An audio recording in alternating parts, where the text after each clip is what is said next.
அஸ்ஸலாமு அலைக்கும் வரஹ்மத்துல்லாஹி வபரகாத்துஹு. உஹத் மலை. அல்லாஹுடைய தூதர் ஸல்லல்லாஹு அலைஹி வஸல்லம் அவர்கள் கூறினார்கள், உஹது மலை நம்மை நேசிக்கிறது. அந்த உஹது மலையை நாம் நேசிக்கின்றோம். இந்த செய்தி ஸஹ்ல் இப்னு ஸஅத் ரலியல்லாஹு அன்ஹு அவர்கள் மூலமாக அறிவிக்கப்பட்டு ஸஹீஹ் புகாரியில் 1481 என்ற எண்ணில் பதிவு செய்யப்பட்டிருக்கிறது. புனிதமான மதீனா நகரில் ஒரு பகுதியில் அமைந்திருக்கக்கூடிய இந்த உஹது மலை இஸ்லாமிய வரலாற்றில் மிக முக்கியத்துவம் வாய்ந்த ஒரு ஆன்மீக சின்னமாக அமைய பெற்றிருக்கிறது. அல்லாஹுடைய தூதர் இந்த மலையை நேசித்ததும், இந்த மலை நம்மை நேசிக்கிறது என்று சொல்வதில் இருந்து இந்த மலையினுடைய உயிரோட்டமான அந்த நேசத்தை நாம் பார்க்க முடிகின்றது. உலக வரலாற்றிலேயே ஒரு மலை தன்னுடைய தூதரை நேசித்த செய்திகள் புகாரியிலே பதிவு செய்யப்பட்டிருப்பது என்பது இந்த ஒரு மலை குறித்து தான் என்பதை நாம் தெரிந்து கொள்ள கடமைப்பட்டிருக்கிறோம். இந்த மலையில்தான் உஹது என்ற தற்காப்பு யுத்தம் நடைபெற்றது.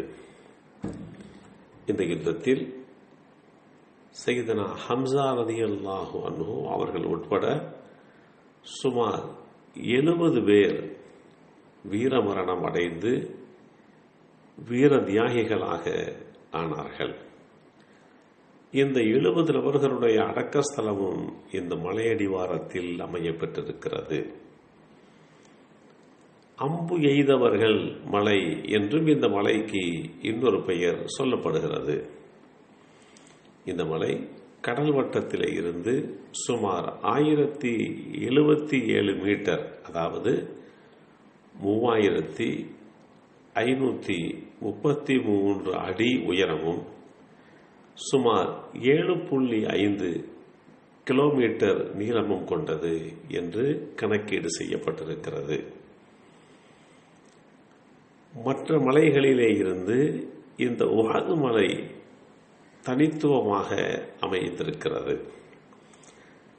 சிவப்பு கிரானைடு, அடர் பச்சை மற்றும் கருப்பு நிற பாறைகள் கொண்டு இந்த மலையினுடைய தோற்றத்தை பார்க்க முடிகிறது. இந்த மலை வீர தியாகிகளுக்கு ஒரு அடையாளப்படுத்தும் மலையாக அமைய பெற்றது. இந்த மலையின் மீது ஒரு தடவை அல்லாஹுடைய தூதர் ஸல்லல்லாஹு அலைஹி வஸல்லம் அவர்களும், அபூபக்கர் சித்தீக் ரலியல்லாஹு அன்ஹு அவர்களும், உமர் ரலியல்லாஹு அன்ஹு அவர்களும், உஸ்மான் இப்னு அஃபான் ரலியல்லாஹு அன்ஹு அவர்களும் மேலே ஏறி நின்றபோது அந்த மலை ஒரு விதமான அதிர்வை வெளிப்படுத்தியது. அந்த மலை தழும்பியது, அசைந்து கொடுத்தது. அந்த வேளையிலே அல்லாஹுடைய தூதர் ஸல்லல்லாஹு அலைஹி வஸல்லம் அவர்கள், உஹதே, ஏன் அசைந்து கொடுக்கிறாய்? உன் மீது ஒரு நபி இருக்கிறார், ஒரு சித்தீக் இருக்கிறார், 2 ஷஹீதுகள் இருக்கிறார்கள். சித்தீக் என்றால் அபூபக்கர் சித்தீக் ரலியல்லாஹு அன்ஹு அவர்களை குறிக்கும். ஷஹீதுகள் என்றால் உஸ்மான் ரலியல்லாஹு அன்ஹு, உமர் ரலியல்லாஹு அன்ஹு ஆகிய இந்த இருவரை குறித்தும் இப்படி சொன்னார்கள். பின்வரும் காலத்தில் இவர்கள் வீரமரணம் அடைவார்கள், ஷஹீத் என்கின்ற அந்த அந்தஸ்தை பெறுவார்கள் என்ற முன்னறிவிப்பையும் சொல்லி அந்த மலையை ஆசுவாசப்படுத்தினார்கள். அந்த மலை சமாதானமானது என்கின்ற செய்தியையும் நபிமொழி தொகுப்புகள் தெளிவுபடுத்தி காட்டுகிறது. அல்லாஹுடைய தூதர் நேசித்த அந்த மலையை நாமும் நேசிப்போம்.